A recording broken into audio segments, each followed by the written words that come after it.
Ketika ada uang yang masuk atau ada rezeki yang Allah berikan masuk ke dalam rekening misalnya, itu saya anggap itu satu yang luar biasa, karena belum tentu nanti di bulan depan itu akan masuk lagi, karena pendapatan ini kan sifatnya tidak pasti.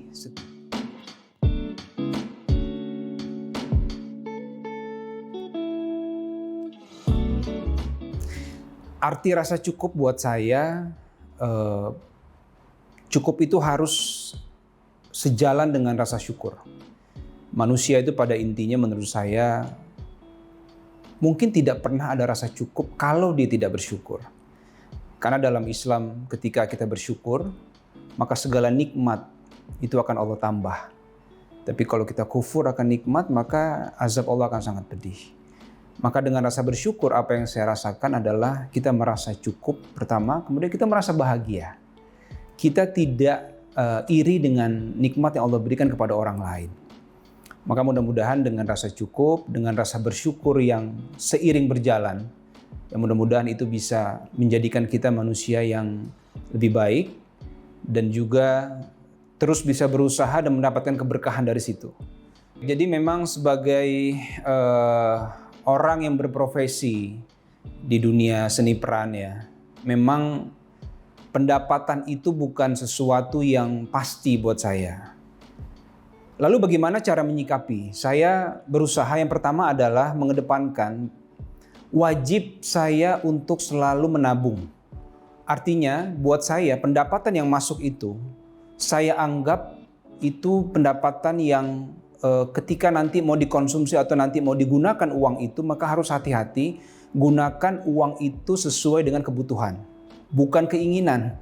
Artinya barang-barang yang saya beli pun bukan sesuatu yang saya inginkan, tapi yang saya butuhkan. Dan saya menganggap ketika ada uang yang masuk atau ada rezeki yang Allah berikan masuk ke dalam rekening misalnya, itu saya anggap itu satu yang luar biasa, karena belum tentu nanti di bulan depan itu akan masuk lagi, karena pendapatan ini kan sifatnya tidak pasti setiap bulan atau setiap minggu dan lain sebagainya. Kemudian kalau kaitan dengan usaha, memang penting sekali adanya pengelolaan manajemen keuangan. Jadi kalau buat saya dengan teman-teman ketika menjalankan sebuah usaha, memanage bagaimana keuangan itu dijalankan sebaik mungkin, kemudian mengedepankan efisien dari dana yang digunakan, kehati-hatian. Intinya adalah bagaimana uang itu digunakan sebaik mungkin, tidak boros, tidak untuk keinginan seperti yang saya bilang, tapi adalah apa yang kita butuhkan. Dan harus menabung, kemudian juga ada investasi yang harus dijalankan. Seperti itu. Kalau bicara keinginan, yang namanya ingin itu biasanya sifatnya itu, kalau saya bilang mungkin lebih konsumtif ya. Kecuali kita mampu. Kalau kita punya kemampuan, itu silakan saja. Tapi ketika kita bicara misalnya satu barang dengan fungsi yang sama tapi berbeda harga. Nah, mana yang kita mau ambil nih? Kalau secara keuangan kita merasa uang ini kita harus gunakan misalnya buat biaya anak, buat sekolah anak, buat investasi yang lain untuk jangka panjang misalnya, karena penghasilan yang tidak pasti, saya lebih memilih barang yang mungkin secara fungsinya sama, kualitasnya sama, tapi mungkin harganya bisa lebih murah. Nah, itu saya berusaha untuk bisa menjaga, artinya saya butuh barang itu, tapi bukan masalah keinginan, tapi masalah kebutuhan.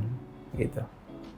Kalau menurut saya, ketika manusia tidak, ada yang mengatakan manusia tidak memiliki rasa puas, itu mungkin secara alamiah ya seperti itu keadaannya.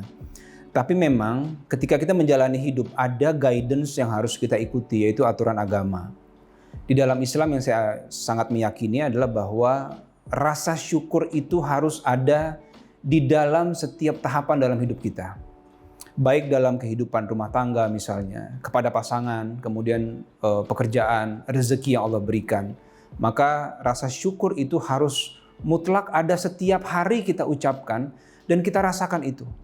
Bukan hanya uang sifatnya, tapi bersyukur atas nafas dan nyawa yang Allah masih berikan sampai hari ini. Kita masih bisa hidup, kita masih bisa jantung, kita masih bisa berdetak, masih diberikan kesehatan. Jadi menurut saya rasa syukur itu harus kita rasakan setiap hari. Maka kalau buat saya syukur itu mutlak ada di dalam sendi-sendi kehidupan kita.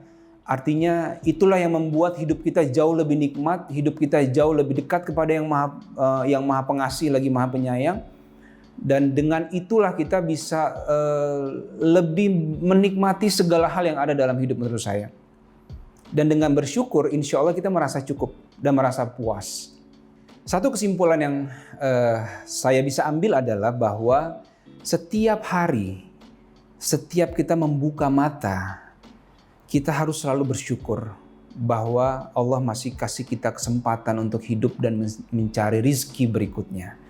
Maka sekarang pertanyaannya adalah, sudahkah kita bersyukur di saat Allah masih memberikan kita kesempatan untuk membuka mata? Sudahkah kita bersyukur atas rezeki yang Allah berikan? Sudahkah kita bersyukur atas semua nikmat rumah tangga, anak-anak, dan lain sebagainya? Insya Allah dengan bersyukur akan jauh lebih nikmat hidup kita. Amin.